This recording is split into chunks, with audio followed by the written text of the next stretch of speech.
Some people see inmates and sea monsters. Marcus Rivera saw sons, brothers, fathers, human beings who made terrible choices but were still human. That's why when he found a note that read, "Help me," under a lunch tray, he didn't ignore it. And that's why, when everyone told him to look the other way, he looked closer. Because sometimes the most dangerous thing you can do in a broken system is care. The air inside Riverside Correctional Facility in Phoenix, Arizona was thick, not just with the desert heat that the ancient air conditioning could never quite defeat, but with something heavier. Tension. Desperation. The kind of atmosphere that clings to concrete walls and steel bars, soaking into everything until even the guards start to feel like prisoners themselves. Marcus Rivera had worked these corridors for 12 years. At 43, his dark hair was starting to gray at the temples, his uniform shirt pressed crisp every morning despite the inevitable wrinkles that came from a 10-hour shift. He wasn't the biggest guard, wasn't the toughest, wasn't the one inmates feared most. But he was the one they respected. Because Marcus had a rule he never broke: treat every man like he's someone's son. Because they all were. If you believe that everyone deserves dignity, that one person paying attention can change everything, then please like, share, and subscribe. Tell us in the comments where you're watching from, because this story proves that sometimes the bravest thing we can do is refuse to look away when everyone else does. It was Tuesday, October 17th, 6:04 p.m. Marcus pushed his dinner cart down the main corridor of D Block, the maximum security wing of Riverside. The cart squeaked rhythmically, a sound so familiar it had become part of the prison's evening soundtrack. Trays clattered as he stopped at each cell: mashed potatoes, mystery meat, green beans that had seen better days, a slice of white bread, and a small carton of milk. "Rivera," a voice called from cell 14. It was Tommy Chen, 32 years old, serving 20 years for armed robbery. "You got an extra bread today?" Marcus paused, checking his cart. "Sorry, Tommy. Counts exact tonight. I'll see what I can do tomorrow."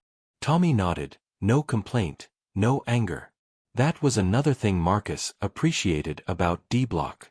These men had learned patience the hard way. They knew how to wait, how to survive, how to read the smallest changes in routine because sometimes those changes meant danger. Marcus continued down the row. Cell 16, Cell 17, Cell 18. At Cell 19, he slid the tray through the slot. The inmate inside, Derek Walsh, didn't come to collect it immediately like he usually did. Marcus waited, listening. Nothing. "Walsh? You good?" Marcus called through the bars. A moment later, Derek appeared. Mid-30s, lean, with nervous eyes that darted around even in the safety of his own cell. He was in for fraud, white-collar crime, not the usual D-Block resident. But he'd been targeted by other inmates for being a rat in his case, so they'd moved him here for protection. Derek grabbed the tray quickly, his hands shaking. His eyes met Marcus's for just a split second, and in that moment, Marcus saw something he'd learned to recognize over 12 years: fear. Not the general background fear that lived in every inmate. This was specific. Immediate. Acute. "You okay?" Marcus asked quietly. Derek nodded too quickly, too emphatically. Yeah, I'm good. Just tired." Marcus held his gaze for another second, then moved on. But something nagged at him. An instinct built from a decade of watching human behavior in its rawest form. He continued down the block. Cell 20, 21, 22. At Cell 23, he delivered a tray to Miguel Santos, a lifer who'd been at Riverside longer than Marcus had worked there. Miguel took his tray with a polite nod, same as every night. It was at Cell 24 that everything changed. Marcus slid the tray through the slot. The inmate, Jason Miller, picked it up and walked back to his bunk. Marcus was about to move to the next cell when something caught his eye. A small piece of paper, folded tight, sitting exactly where the tray had been. It must have been underneath. Jason hadn't noticed it fall. Or maybe he had, and that was the point. Marcus glanced down the corridor.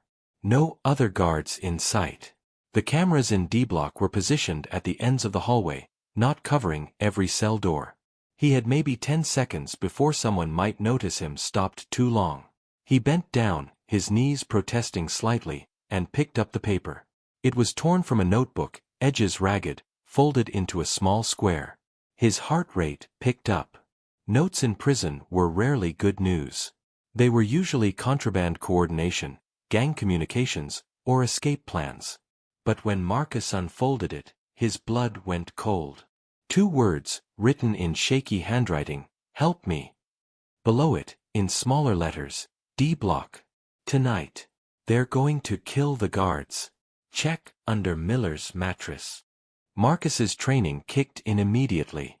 His face remained neutral, expressionless. He pocketed the note, finished delivering the rest of the trays on his cart, and calmly pushed it back toward the guard station. But inside, his mind was racing. His pulse thundered in his ears. In the guard break room, Marcus pulled out the note again, reading it under the harsh fluorescent light. The handwriting was definitely distressed, written quickly, maybe hidden quickly. "They're going to kill the guards." The words repeated in his head like a drumbeat. His first instinct was to show it to his supervisor, Lieutenant Brennan. But something stopped him. Brennan was old school, the kind of corrections officer who believed inmates were liars by nature, that everything they said was manipulation. If Marcus brought him a note with no other evidence, Brennan would dismiss it, maybe even write Marcus up for causing unnecessary panic. He needed to verify.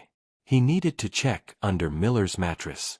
But doing that required a shakedown, which required authorization, which required explaining why, which brought him right back to Brennan dismissing the note. Marcus sat in the break room for 3 minutes, weighing his options. Every second felt like an eternity. If the note was real, people could die tonight. If it wasn't, and he caused a facility-wide lockdown based on a false alarm, his career was over. Then he thought about his daughter, Sophia, 16 years old, who always asked him why he worked in a prison when it was dangerous and depressing.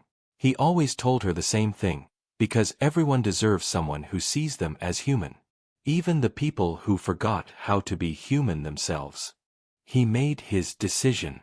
He would check Miller's cell himself. Quietly. Without authorization. If he found something, he'd call it in. If he didn't, no one would ever know.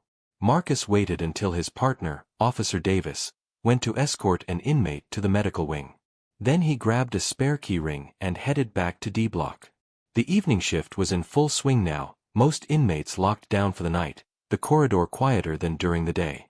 He stopped at cell 24. Jason Miller was sitting on his bunk, reading a worn paperback.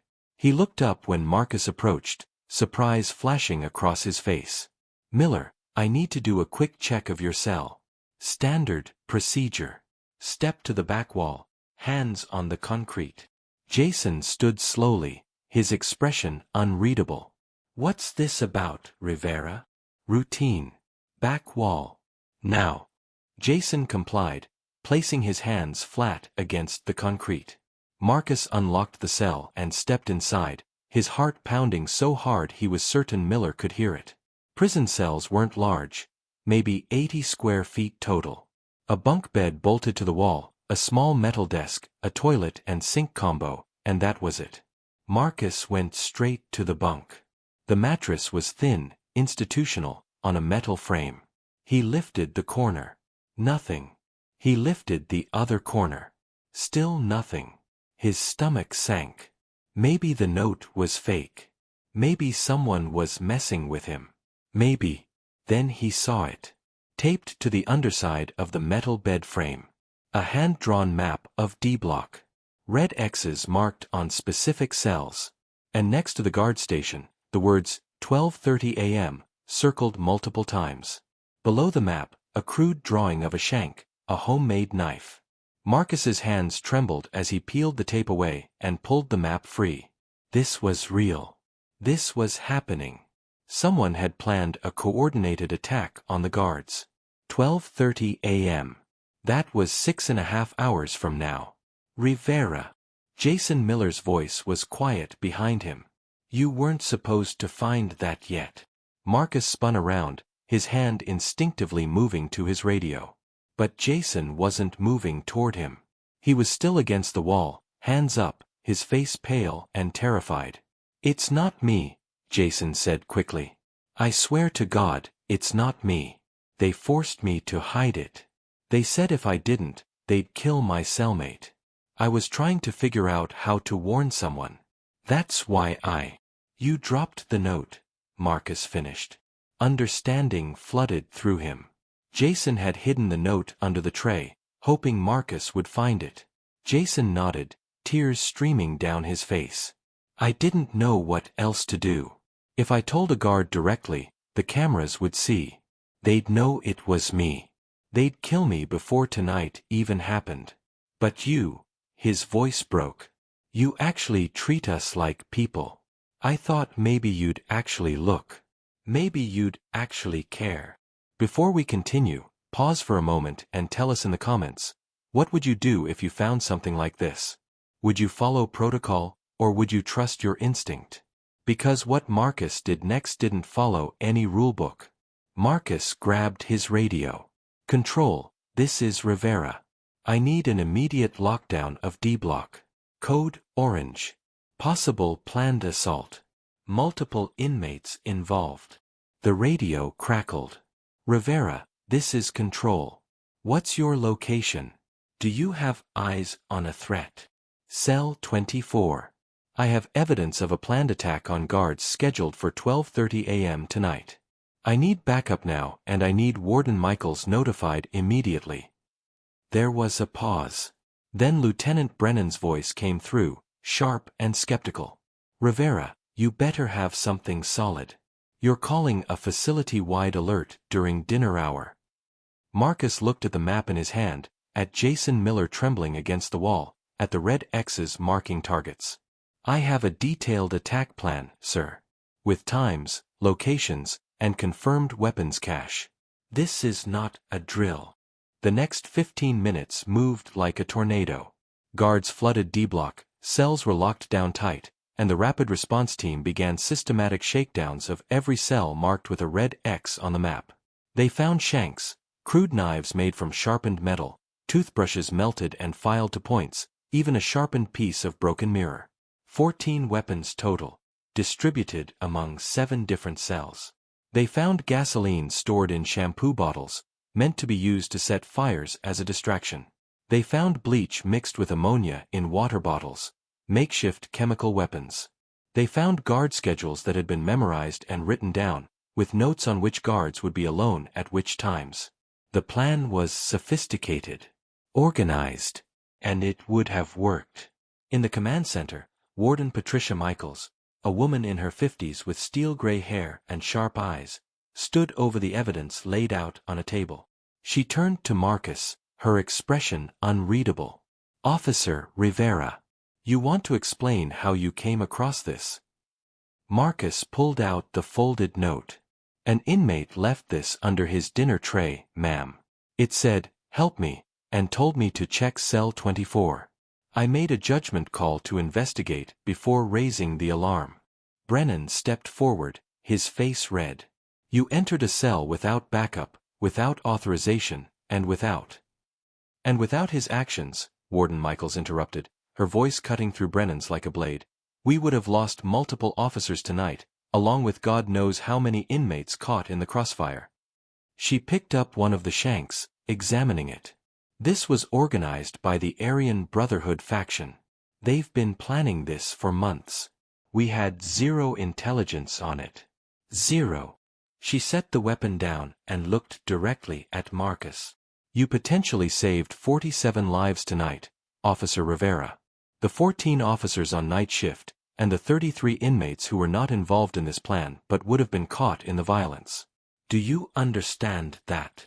Marcus swallowed hard. The weight of it was just beginning to sink in. 47 people. 47 families who wouldn't get a phone call tonight telling them their loved one was dead. Because one inmate had the courage to ask for help, and one guard had the courage to listen.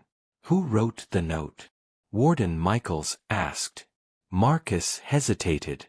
Protecting Jason Miller meant keeping his identity secret, because in prison, informants didn't last long.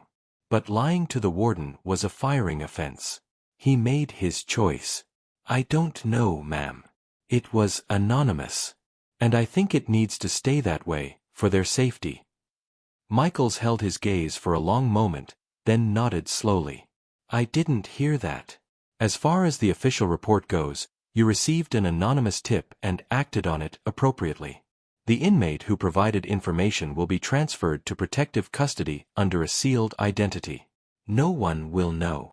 Relief flooded through Marcus. Jason would be safe.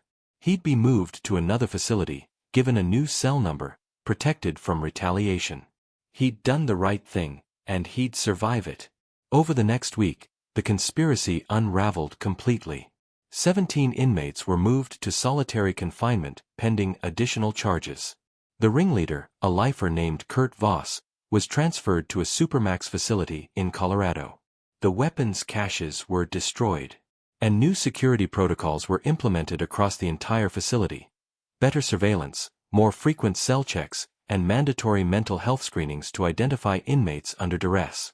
But the biggest change wasn't in policy. It was in culture. Because Marcus Rivera's actions proved something that many in the corrections system had forgotten. Inmates are human beings. And sometimes, treating them that way is the difference between tragedy and salvation. 3 months later, Marcus received a letter. No return address, but he recognized the handwriting immediately. It was short. Thank you for seeing me. Thank you for listening. You saved my life, but more than that, you reminded me I was worth saving.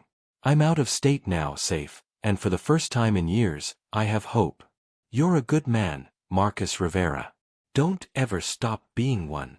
Marcus folded the letter carefully and put it in his wallet, next to a photo of his daughter. He carried it with him every shift after that, a reminder of why he did this job. Not for the paycheck. Not for the benefits. But because in a system designed to punish, sometimes the most radical thing you can do is show mercy. Sometimes the most powerful thing you can do is care. That Tuesday night in October, when Marcus Rivera found a note under a lunch tray, he had a choice. He could have thrown it away. He could have reported it and let bureaucracy handle it. He could have assumed it was a prank or manipulation, like Lieutenant Brennan would have. But he didn't. He chose to believe that even in a place designed to cage human beings, humanity could still survive. And because of that choice, 47 people went home to their families. 47 people woke up the next morning. 47 lives continued because one guard refused to look away. Years later, when Marcus finally retired from Riverside Correctional, he did one last walk through D Block before turning in his badge. Inmates he'd known for over a decade called out to him, some with gratitude, some with respect, some with simple acknowledgement. He wasn't a perfect guard. He'd made mistakes, had bad days, lost his temper a few times over the years. But he'd never lost sight of the one thing that mattered most. Every person in those cells was still a person. And sometimes, in a world that teaches us to dehumanize, to categorize, to judge from a distance, the most heroic thing we can do is remember that. To see people. To listen when they ask for help. To act when everyone else tells you to ignore it. If this story moved you, if you believe that compassion doesn't make you weak but makes you brave, then please like, comment, share, and subscribe. Tell us in the comments, have you ever had to choose between following rules and following your conscience? Let's build a community that believes dignity isn't a privilege, it's a right. Even behind bars. Especially behind bars. Because on October 17th in a prison in Phoenix, Arizona, one guard proved that the system doesn't have to break us. That caring isn't naive, it's courageous. And that sometimes, the difference between tragedy and hope is as simple as reading a note and deciding it matters. Deciding that the person who wrote it matters. Deciding that even in the darkest places, humanity deserves a chance.